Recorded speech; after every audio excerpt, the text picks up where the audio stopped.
और क्या आप सोचते हो कि शोर शराबा कर आप मुझे चुप कर दोगे? आप चुप नहीं कर सकते हो। 130 करोड़ की जनता ने हमें चुनकर यहां भेजा है। 33 साल के बाद शिकाराओं की स्पर्धा चालू हो गई, बंद कर दी थी, चालू हुई है नरेंद्र मोदी। मान्यवर, 33 साल के बाद थिएटर चालू हुआ है, नरेंद्र मोदी के शासन में चालू हुआ।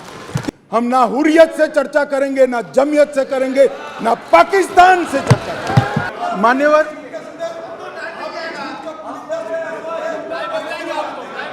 नहीं, कश्मीर तो सारी संसदीय समितियां गई है ना, कश्मीर देखा है ना सबने, माननीय गृह मंत्री जी। हाजिर बाबू 10 मिनट दे देंगे, हमारा 10 मिनट दे देंगे, बैठो अभी।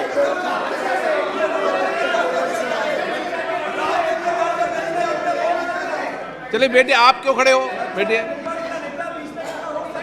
हाँ,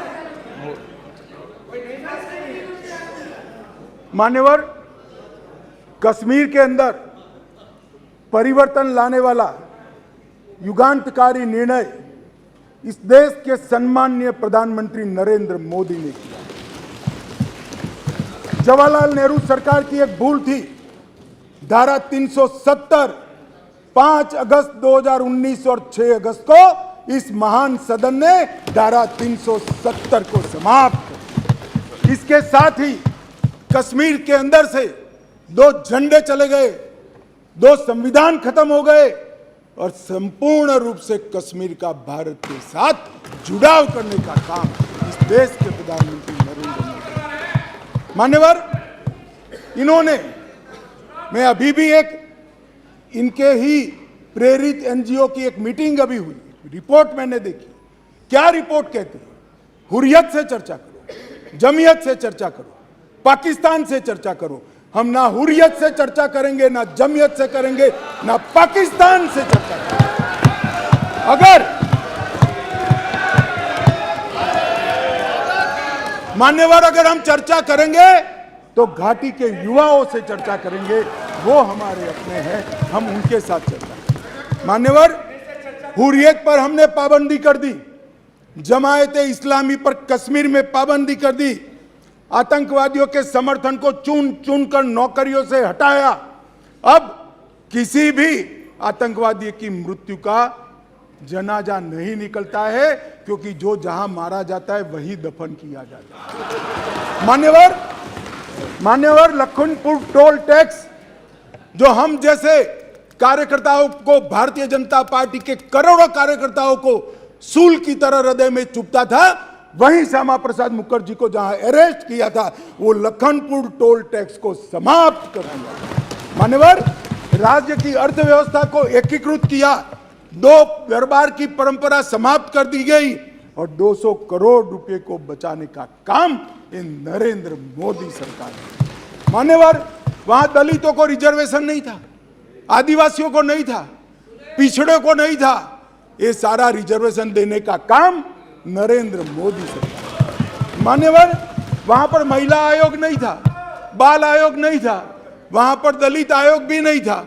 ये सारे आयोग बनाने का काम भारतीय जनता पार्टी की नरेंद्र मोदी सरकार। वहां सफाई कर्मचारी मान्यवर 7-7 पीढ़ी से मुगलों को जमाने से रहते थे, मगर उनको डोमिसाइल सर्टिफिकेट नहीं मिलता था। पाकिस्तान से शरण में आए हुए, पाक अधिकृत कश्मीर से आए हुए हिंदू, उनको डोमिसाइल, पश्चिम पाकिस्तान से आए हुए लोग, डोमिसाइल नहीं मिलता था।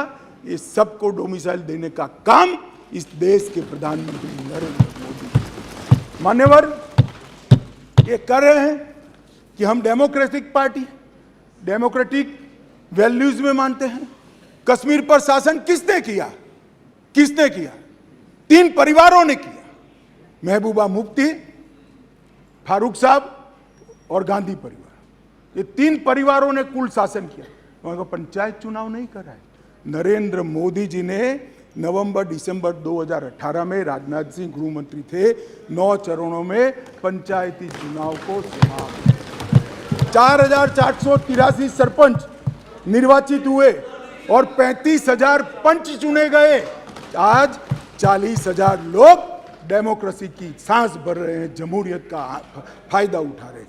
स्टोन पेंटिंग का मैं आप सबको कहता हूं, पथराव की घटना टीवी पर दिखाई पड़ती है भैया? कहीं नहीं दिखाई पड़ती, क्योंकि पथराव बंद हो चुका है। माननीय अध्यक्ष जी, जम्मू कश्मीर पुलिस, प्लीज, मान्यवर, जम्मू कश्मीर पुलिस 90 के दशक के पहली बार आज एक्टिव होकर आतंकवाद का सामना कर रही है। जम्मू में नई हाई सिक्योरिटी जेल बनाई है, मंदिरों को प्रोटेक्शन दिया है, हिंदू संपत्ति वापस देने का कानून लाए हैं, टूरिज्म का विकास हुआ है। और सुन लीजिए, अधीर रंजन जी अविश्वास लेकर आ गए हैं। 2022 में 1 करोड़ 80 लाख टूरिस्ट जम्मू कश्मीर गए हैं एक साल। 1 करोड़ 80 लाख। मान्यवर,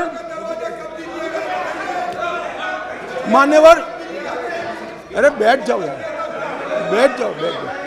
मान्यवर, 33 साल के बाद थिएटर चालू हुआ है, नरेंद्र मोदी के शासन में चालू हुआ। 33 साल के बाद नाइट शो चालू हुआ है, नरेंद्र मोदी के शासन में चालू हुआ है। 33 साल के बाद शिकाराओं की स्पर्धा चालू हो गई, बंद कर दी थी, चालू हुई है नरेंद्र मोदी।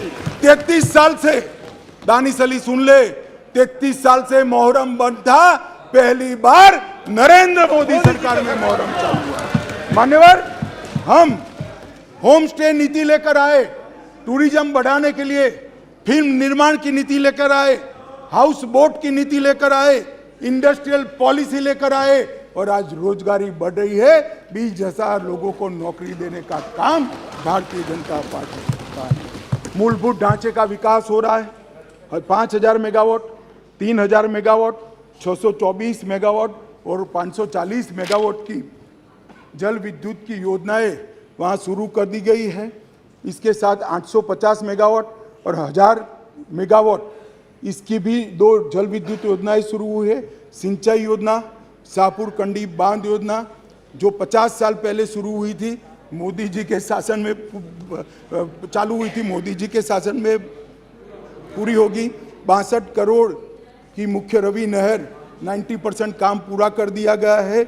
और झेलम तवी बाढ़ वसूली परियोजना संगठन द्वारा 250 मिलियन $US विश्व बैंक से लाकर गरीबों को पुनर्वसन का काम ये नरेंद्र मोदी सरकार। श्रीनगर बारामूला रेल लिंक प्रगति पर है, उधमपुर बारामूला रेल लिंक प्रगति पर है। और सुरक्षा का मैं आंकड़ा बताना चाहता हूँ मान्यवर, मैं इसलिए तुलनात्मक रखता हूँ कि अविश्वास का जो प्रस्ताव है इससे देश की जनता में भ्रांति न खड़ी हो मान्यवर, ये बहुत जरूरी है मान्यवर। इसलिए मैं 9 साल के 2 टुकड़े लेकर आया हूँ। कौन से 9 साल के टुकड़े हैं? एक परिवारवाद, तुष्टीकरण और भ्रष्टाचार के आधार पर चुनी गई यूपीए की सरकार के 9 साल है, और एक देशभक्ति और समर्पण के आधार पर चुनी गई नरेंद्र मोदी सरकार। 9 साल की दोनों के तुलनात्मक में आतंकवाद की कुल घटनाओं में मान्यवर 68% की कटौती हो चुकी है। मान्यवर, कुल मौतें सिक्योरिटी और नागरिक की दोनों मिलाकर 72% की कमी हुई है, और नागरिकों की मौतों, सिर्फ नागरिकों की मौतों में 82% की कमी हुई है। मान्यवर, सिक्योरिटी फोर्स की मौतों में 56% कमी हुई है, और स्टोन पेल्टिंग करने की किसी की हिम्मत नहीं है। मान्यवर, इसी सदन में कहते थे जम्मू कश्मीर में धारा 370 हटाई तो खून की नदियां बह जाएगी, कंकड़ चलाने की हिम्मत नहीं है किसी की कंकड़ चलाने। ये नरेंद्र मोदी सरकार, और इसलिए मैं कहता हूं आपको भले अविश्वास हो, जनता को तो विश्वास। मान्यवर, एक भ्रांति देश भर की जनता के सामने फैलाई गई है कि यह सरकार मणिपुर पर चर्चा के लिए तैयार नहीं है। मैं आज भरे सदन के अंदर आपके माध्यम से सदन को बताना चाहता हूं कि सदन आहूत भी नहीं हुआ था। मैंने पत्र लिखकर अध्यक्ष जी से मांग की थी कि मैं चर्चा के लिए तैयार हूं, इसमें समय मर्यादा मत बनाओ। प्लीज बैठो बैठो बैठो प्लीज प्लीज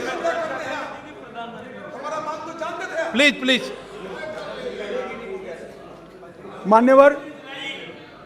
मान्यवर मैं डे 1 से चर्चा के लिए तैयार था, मगर वो चर्चा नहीं चाहते, उनको विरोध करना था।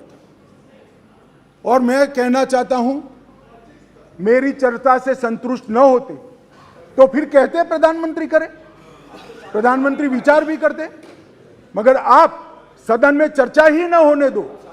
मणिपुर जैसे महत्वपूर्ण मुद्दे पर गृह मंत्री को अपना पक्ष न रखने दे। किस प्रकार की डेमोक्रेटिक व्यवस्था चाहते हैं माननीय?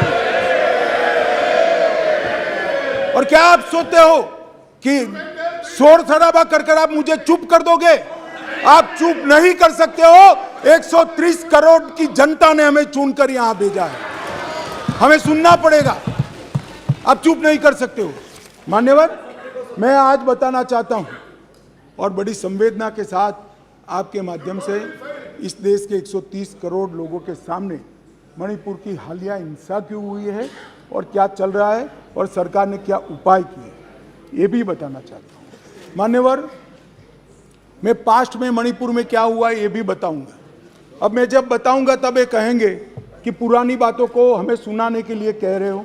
ना जी, मैं संवेदनशील आदमी हूं मान्यवर, मैं पुरानी बातों को राजनीतिक हिसाब किताब के लिए नहीं सुना रहा। इसलिए नहीं सुना रहा कि आपके समय में भी हुआ था, हमारे समय में भी हुआ, होता है का अप्रोच हमारा नहीं है, ये यूपीए का अप्रोच है। हमारा अप्रोच होता है का नहीं है, हम टॉलरेट नहीं कर सकते।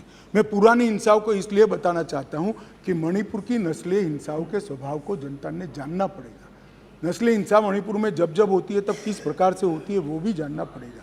इसलिए मैं पुरानी हिंसाओं को भी रखूंगा। आपके मन में ये भ्रांति न हो, ये सवाल ना आए कि पुराना क्यों बता रहे।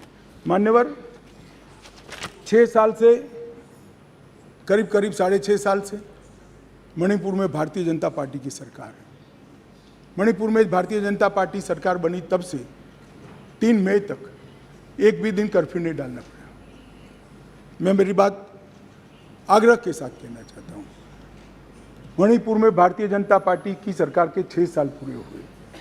6 साल में मणिपुर में एक भी दिन कर्फ्यू नहीं डालना पड़ा। मणिपुर के अंदर एक भी दिन बंद नहीं रहा। मणिपुर के अंदर एक भी दिन ब्लॉकेड नहीं हुआ और उग्रवादी हिंसा लगभग समाप्त हो गई। ये 6 साल का भारतीय जनता पार्टी के शासन का इतिहास था। 2021 में हमारे देश की पड़ोस में म्यांमार में सत्ता परिवर्तन हुआ और म्यांमार में वहाँ पर मिलिट्री का शासन आया, डेमोक्रेटिक सरकार गिर गई और वहाँ पर एक कुकी डेमोक्रेटिक फ्रंट है, इसने लोकतंत्र के लिए आंदोलन चालू करा। जब कुकी डेमोक्रेटिक फ्रंट ने लोकतंत्र के लिए आंदोलन चालू करा, वहाँ की मिलिट्री शासन ने इन पर कड़ाई करना शुरू की, दबिश बनाना शुरू की और चूंकि म्यांमार की बॉर्डर फ्री बॉर्डर है मान्यवर, वहाँ फेंसिंग नहीं है और आज से नहीं, आज़ाद हुए तब से नहीं है, फेंसिंग नहीं है। तो बहुत बड़ी मात्रा में मिजोरम और मणिपुर के अंदर कुकी भाइयों का वहाँ शरणार्थी नाते यहाँ आना शुरू हुआ। मैं इसलिए कहना चाहता हूँ मान्यवर, क्योंकि उनका झगड़ा मणिपुर की मिलिट्री से था और दबिश शुरू हुई इसलिए आया। अरे म्यांमार की मिलिट्री से था और दबिश शुरू हुई इसलिए वो यहाँ पर आए। मान्यवर, हजारों की संख्या में कुकीज़ आदिवासी भाई यहाँ आना शुरू हो गए और परिवार बसने लगे। कहाँ बसेंगे? तो जंगल में बसने लगे और एक प्रकार से मणिपुर के बाकी हिस्सों में एक असुरक्षा की भावना हुई कि हमारी जनसांख्यिकी बदल जाएगी। हमने उसको देखा। उसी वक्त मान्यवर हमने गृह मंत्रालय में 2022 में निर्णय किया कि अब ये बॉर्डर को खुला नहीं कर सकते, बॉर्डर बनानी पड़ेगी, फेंसिंग करनी पड़ेगी। हमने 10 किलोमीटर फेंसिंग पूरी कर दी है, 60 किलोमीटर का काम चालू है और 600 किलोमीटर का सर्वे चालू है। आपने 2014 तक कभी फेंसिंग नहीं की। हमने दूरंदेशी से 30 में दंगे हुए, 21 में ही फेंसिंग का काम शुरू कर दिया था। 10 किलोमीटर ट्रायल फेंसिंग बन चुकी है, 60 किलोमीटर का काम चालू है और 600 किलोमीटर का सर्वे बाकी, जिससे ये घुसपैठ को रोका जा सके।